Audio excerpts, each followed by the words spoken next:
মই এই বানপানীৰ সময়ত বা বৰষুণৰ সময়ত ইয়ালৈকে অহাৰ কাৰণটো হ'ল আমি অলপ আৰু কিবা কৰিলে আমাৰ জিলা দুখনৰ মানুহখিনিক বানপানীৰ পৰা গৰাখহনীয়াৰ পৰা প্ৰটেক্ট কৰিব পাৰোঁ নেকি, সেইকাৰণে আহিছোঁ। আৰু সকলোখিনি MSC আৰু ডিপাৰ্টমেণ্টৰ অফিচাৰসকলৰ লগত কথা পাতিলোঁ। জিঅ' বেগ অলৰেডি ইয়ালৈকে আহিছে, আমাৰ চেণ্ড বেগ ইয়ালৈকে আহিছে, পাৰ্কোফাইন আহিছে, আৰু লাগিব বুলি সকলোৱে কৈছে। খালি ৰাতিপুৱাৰ ভিতৰত মই কাক কিমান লাগে ৰিকুৱেশ্যন দিব দিছোঁ পৰহিৰ পৰা, আৰু দিয়াৰ ব্যৱস্থা কৰিম। মই ৱেষ্ট কাৰ্বি আংলঙৰ কথা জানো, তাতে 15 কিলোমিটাৰ নতুন মথাউৰি লাগে। সেইখিনি হৈ গ'লে আমাৰ ৱেষ্ট কাৰ্বি আংলং জিলাখন বানপানীমুক্ত হ'ব। সেইখিনি এইবাৰে কৰি দিয়াৰ মই প্ৰতিশ্ৰুতি দিছোঁ। আজি ইয়াতে আহি গম পালোঁ পাৰখোৱা নমাটি এলেকাত আমাৰ এখন নদী আছে, সেইখন উন্মুক্ত। মই আগতে জনা নাছিলোঁ, কোনো পোৱা নাছিলে।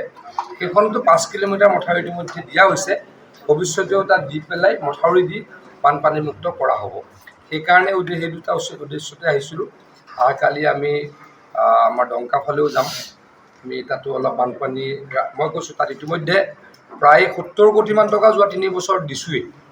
বানপানী আচলতে মূল বানপানী হয় আমাৰ বৈঠালাংচু সমষ্টিত, আমাৰ বিথুং ৰংখাং এইখিনি জেগাত।